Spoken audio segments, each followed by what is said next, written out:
اللهم إني أسألك علما نافعا ورزقا طيبا وعملا متقبلا.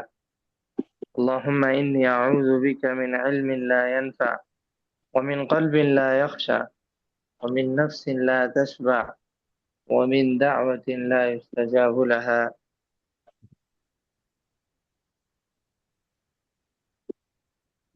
آج ہمارے سامنے الدرس التاسع نواں سبق ہے۔ نواں سبق التاسع نواں، جی تسعہ جو ہے نو کو کہتے ہیں، اس کو گنتی کی یعنی گنتی کی طرح بنانے کے لیے تسعہ کو تاسع ایسے نواں۔ جی تو اس سبق میں اس سبق کا اصل مقصد جو ہے وہ ہمیں موصوف اور صفت سمجھانا ہے۔ موصوف صفت، موصوف صفت اس کو عربی میں نعت اور منعوت کہتے ہیں۔ جی، نعت نون عین تا نعت، اسی سے پھر منعوت، اردو میں موصوف صفت کہتے ہیں اس کو۔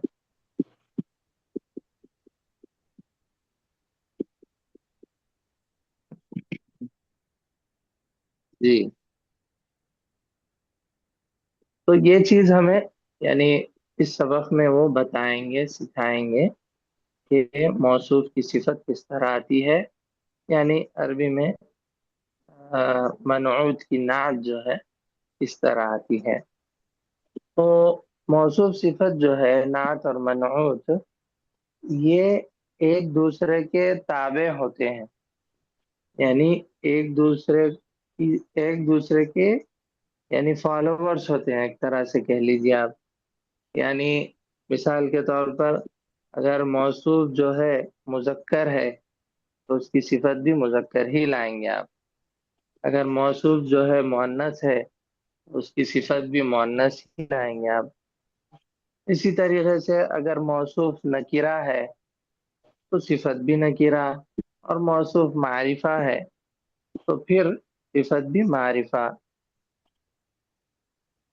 اور اسی طریقے سے اعراب میں بھی دونوں جو ہے ایک دوسرے کے برابر ہوں گے، یعنی سیم ہوں گے۔ یعنی اگر موصوف پر ضمہ ہے، مرفوع ہے وہ، تو صفت بھی اسی طرح مرفوع ہوگی۔ اگر موصوف مجرور ہے یعنی اس پر حرف جر کی وجہ سے جر آیا ہے تو پھر صفت بھی مجرور ہوگی۔ اسی طریقے سے یعنی موصوف جس طرح ہوگا صفت بھی بالکل اسی طرح ہوگی، مذکر اور مؤنث میں ہو، یا پھر معرفہ اور نکرہ میں ہو، یا پھر اعراب کی صورت میں ہو۔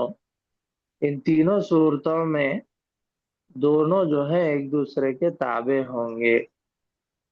موصوف جیسے ہوگا صفت بھی ویسے ہی ہوگی۔ جی تو اس سبق میں یہ ہم جاننے کی کوشش کریں گے انشاءاللہ۔ تو دیکھیے پہلے یہاں پر کہہ رہے ہیں، مثالیں دے رہے ہیں سمجھانے کے لیے۔ من ھذا الرجل، من ھذا الرجل، یہ آدمی کون ہے؟ جواب، ہوا عباس، وہ عباس ہے. جی وہ عباس ہے. آدمی کون ہے؟ عباس ہے یہ کہہ دیے، لیکن عباس مطلب عباس کی صفت کیا ہے؟ عباس کیا کرتا ہے، کون ہے، کس طرح کا آدمی ہے، یعنی اس کی صفت بتانے کے لیے آگے کہہ رہے تھے عباس تاجر. عباس تاجر ہے. عباس تاجر ہے، بزنس مین ہے. جی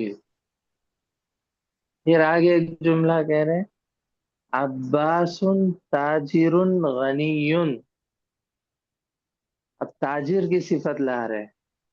تاجر کی صفت، تاجر یہاں پر موصوف ہے اور اس کی صفت غنی ہے. عباس کس طرح کا تاجر ہے؟ تو تاجر کی صفت بتا رہے ہیں کہ مالدار تاجر ہے. عباس تاجر غنی. عباس بہت مالدار تاجر ہے. جی ایک اور چیز یہ ترجمے کے حساب سے جو بتانی تھی، ویسے میں پہلے بھی بتایا تھا آپ لوگوں کو یہ بات کہ ترجمہ جو ہے، ہم ترجمہ جب کریں گے تو ترجمہ الٹا کریں گے. جی جیسے عربی میں جب آئے گا تو موصوف صفت اس طرح آئے گا، لیکن ترجمہ ہم اردو میں جب کریں گے تو صفت کا ترجمہ پہلے کریں گے، موصوف کا بعد میں. کیونکہ اردو زبان میں صفت پہلے آتی ہے، موصوف بعد میں آتا ہے، اور عربی میں موصوف پہلے آتا ہے اور صفت بعد میں آتی ہے. تو عباس تاجر غنی. عباس مالدار تاجر ہے. جی عباس تاجر مالدار ہے ایسے نہیں لکھا، تو ویسے ہی ہے عربی میں یہاں پر، لیکن ترجمہ جو ہے اس کا الٹا ہوگا. صفت کا پہلے کریں گے، موصوف کا بعد میں کریں گے. جی اسی طرح آگے دیکھیے حامد مدرس. حامد استاد ہے، استاد ہے. پھر آگے کہہ رہے ہیں حامد مدرس جدید. حامد ایک نیا استاد ہے. حامد استاد نیا ہے ایسے نہیں. ترجمہ صفت کا پہلے ہوگا، یعنی جدید یہاں پر وہ نیا ہے، تو یہ صفت بتا رہے ہیں اس کی کہ وہ نیا ہے، پرانا نہیں ہے. ابھی استاد نیا ہے تو یہ صفت جدید بتا رہے ہیں، تو پہلے اس کا ترجمہ کریں گے نیا، مدرس کا بعد میں کریں گے استاد. تو حامد ایک نیا استاد ہے، اس طرح ترجمہ ہوگا اس کا. جی اس کے بعد کہہ رہے ہیں ما ہاذا، یہ کیا ہے. ما ہاذا یہ کیا ہے. ہاذا تفاح. ہاذا تفاح یہ سیب ہے، یہ ایپل ہے. پھر آگے کہہ رہے ہیں التفاح فاکہۃ لذیذۃ. سیب ایک مزیدار پھل ہے. سیب مزیدار پھل ہے. فاکہۃ کے معنی پھل، فروٹ. فاکہۃ جمع اس کی فواکہ یعنی فروٹس. تو کوئی بھی فروٹ ہو سکتا ہے. یہاں پر التفاح کہہ کر بات واضح ہے کہ یہاں سیب کی بات ہو رہی ہے. تو فاکہۃ کی صفت پھر آگے لا رہے ہیں کہ یہ فروٹ کیسا ہے، اس کی صفت بتانا ہے کہ کڑوا ہے یا کھٹا ہے یا میٹھا ہے، کیسے ہے. تو فاکہۃ کی صفت آئی لذیذۃ. جی لذیذۃ. فاکہۃ مؤنث ہے، آیتانیس ہے اس پر، مؤنث ہے فاکہۃ، تو اس کی صفت بھی جو ہے آیتانیس کے ساتھ ذکر کی گئی، مؤنث. جی اور اوپر ہم لوگ دیکھے مدرسن مذکر تھا، تو اس کی صفت بھی جو ہے مذکر ہی آئی جدیدن. ویسے ہی تاجرن کی صفت بھی غنیون. اور سب پر جو ہے ضمہ ہے یعنی دو پیش ہے تنوین، تو ان کی صفت پر بھی سیم بالکل اسی طرح وہ لایا جا رہا ہے.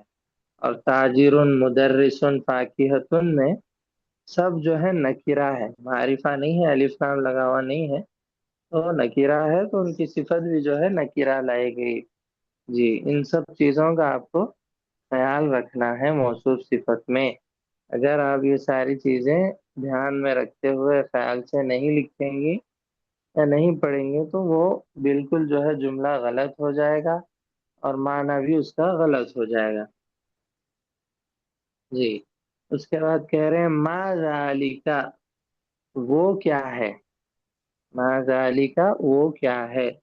ذالکا عصفور، ذالکا عصفور وہ چڑیا ہے.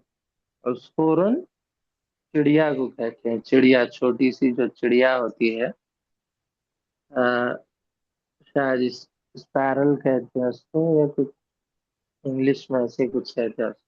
چھوٹی سی چڑیا ہے، پہلے بہت ہوا کرتی تھی وہ ہر گھر میں، ہر گھر کے پاس، اور چین چین چین بہت ساری آواز آتی تھی. لیکن آج کل جو ہے وہ زیادہ دکھائی نہیں دے رہی، خاص طور سے شہروں میں جو ہے یہ چڑیا اور کوے وغیرہ بھی بہت ہوا کرتے تھے.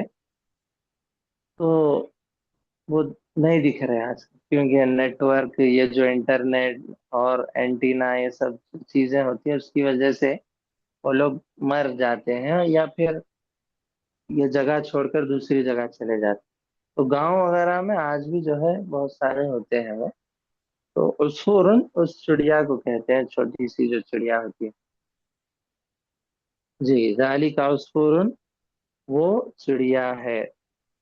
العصفور طائر صغیر، العصفور طائر صغیر، چڑیا ایک چھوٹا سا پرندہ ہے. چڑیا ایک چھوٹا پرندہ ہے. طائرن کے معنی، طائرن کے اصل معنی اڑنے والا. تو یہاں پر طائرن سے مراد پرندہ، پرندہ کہہ لیجیے آپ، کیونکہ ہر پرندہ اڑنے ہی والا ہوتا ہے. جی، اسی سے فلائٹ جو پلین ہوتا ہے اس کو بھی طائرتن کہتے ہیں. جی، تو یہاں پر طائرن کی صفت جو ہے لائی گئی صغیرن. طائرن، العصفور طائرن، چڑیا ایک پرندہ ہے. وہ پرندہ کس طرح ہے تو اس کی صفت جب آگے لا رہے ہیں صغیرن، طائرن صغیرن، کہ وہ چھوٹا پرندہ ہے، چھوٹی چڑیا ہے.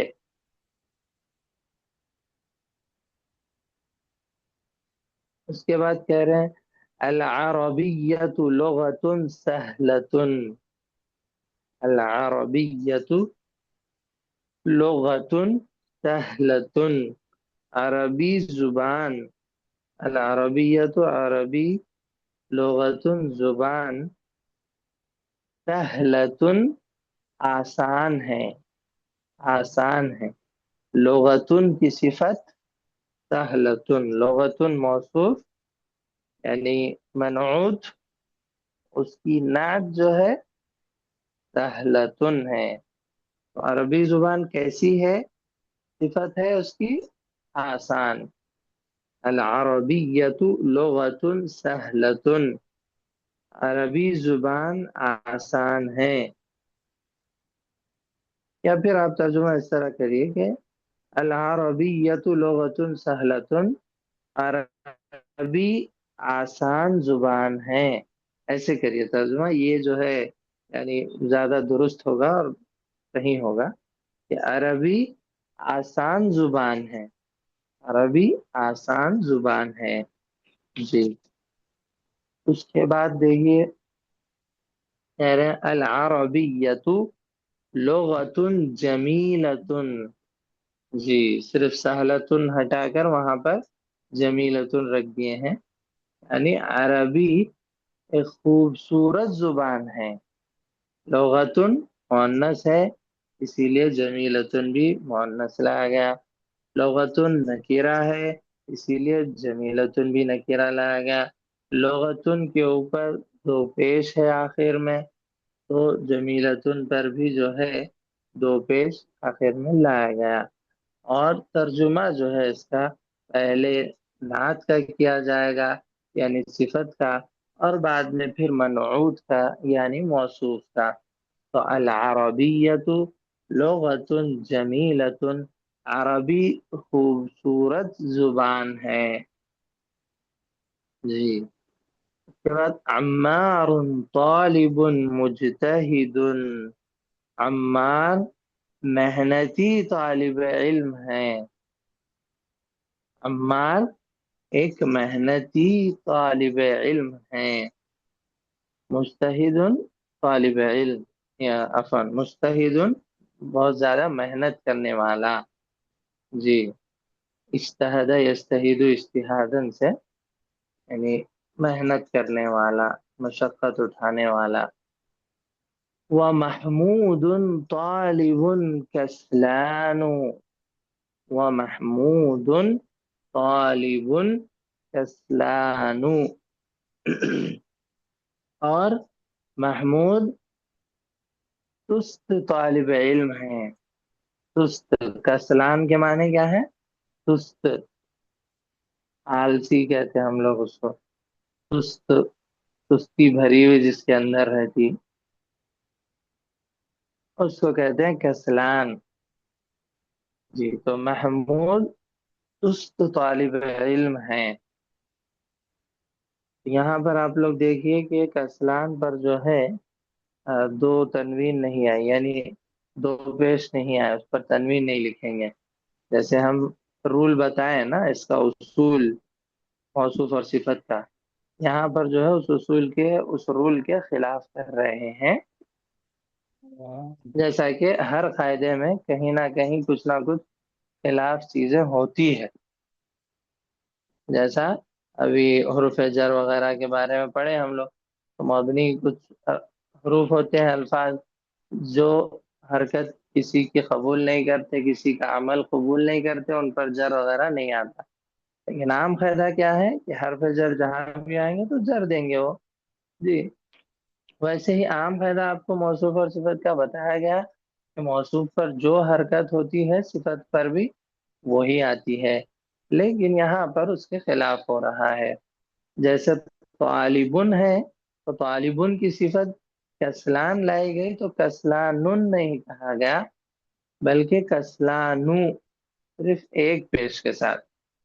تو اس کا مسئلہ یہ ہے کہ یہ الف نون جن الفاظ کے بھی آخر میں، جن حروف کے بھی آخر میں الف نون آتا ہے، الف نون، جیسے یہاں ہے کسلان، فعلان کے وزن پر، فعلان کے وزن پر جو بھی لفظ آئے گا، جو بھی حرف فعلان کے وزن پر آئے گا اور آخر میں الف نون آئے گا، تو اس کو تنوین نہیں دی جائے گی.